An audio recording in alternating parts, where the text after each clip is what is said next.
Good morning all. This is Senthilkumaran, Assistant Professor, Department of Visual Communication, Sathyabama Institute of Science and Technology, deemed to be University.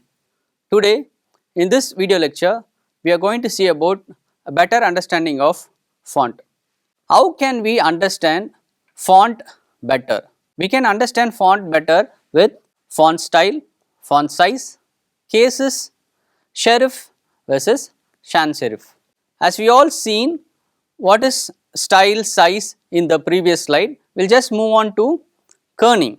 Kerning is the space between a pair of characters. In this example, you can see this character is been placed very tight. This is normal. You can find the space in between each characters, and this is loose one. This style of using font can be utilized according to the requirement of your display. Cases. Cases, we can say it as uppercase. Uppercase refers to the capitalized letter. Next to it is lowercase, refers to the smaller letters. Placing an uppercase in between a letter is intercaps. The first example is for uppercase. All the letters in this word is capitalized. The next example is lowercase. In this word, each and every letter is small case. And the third example, you can find N is capitalized in between. This can be said as intercaps. Serif versus sans serif.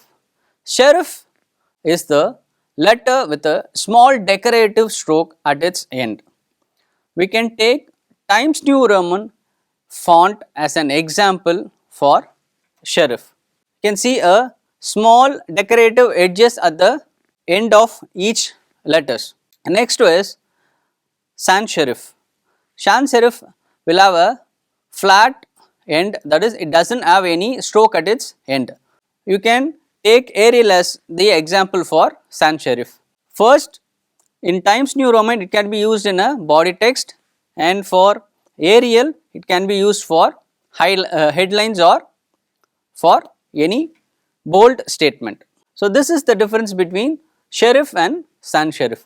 So, in this example you can see serif font contains a small decorative edge, and for sans serif there is no decorative edges. So, text elements in multimedia. Multimedia have some text element which we are seeing in this topic. The first one is menu for navigation, interactive buttons, field for reading, HTML documents, symbols and icons. Menus for navigation. In this example, you can see the font we have used is sans serif. So, my requirement is here with some lenient or readable font. For interactive button, the example, the user can easily identify each button, does not need to completely get into the content of the website. Directly he or she can click the required button and navigate into particular button. Field for reading. So, this area is the field for reading. Whatever text you are going to use should contain readability and clarity. It does not contain any decorative text in it. HTML document. This is the HTML document example. You can find document declaration, open tag, close tag, header is closed and body of the content. Text is also used in the form of scripting language. At the minimum level, we will be using HTML. So, here is the example for symbols and icons. These are all symbols. We can say symbol or concerned text in the form of standalone graphics. When come to icons, are a symbolic representation of object and process. You can find here these symbols are universally understood for some public purpose. When come to this area, it is an icon published by some particular service or product. So, what to be considered for effective font?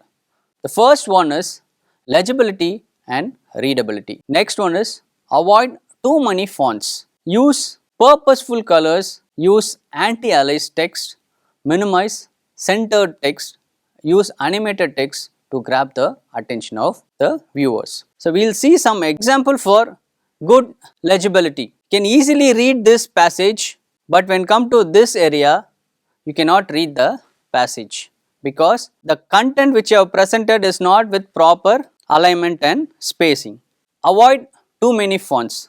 So, in this passage you can see there are 3 to 4 fonts had been used here, which confuse the audience. Is something going to be said or something is important with different lines. Understanding color is the foremost thing while you building up an website, but again when you are going to use some text, you should be clear what type of or what tone of color you are going to use for background and for your text.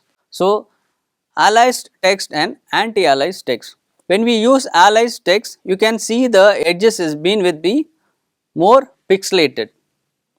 When come to anti-aliased text, it is much more smoother than the aliased text. So, always use anti-aliased text for your content. So, in this case, minimizing the chance of using centered text. In some case, you can use the text with a center alignment. For most of the case, you will be using justification.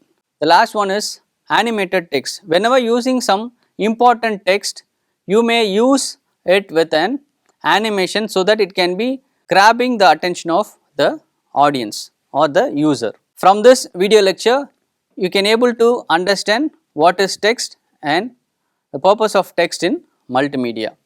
Thank you.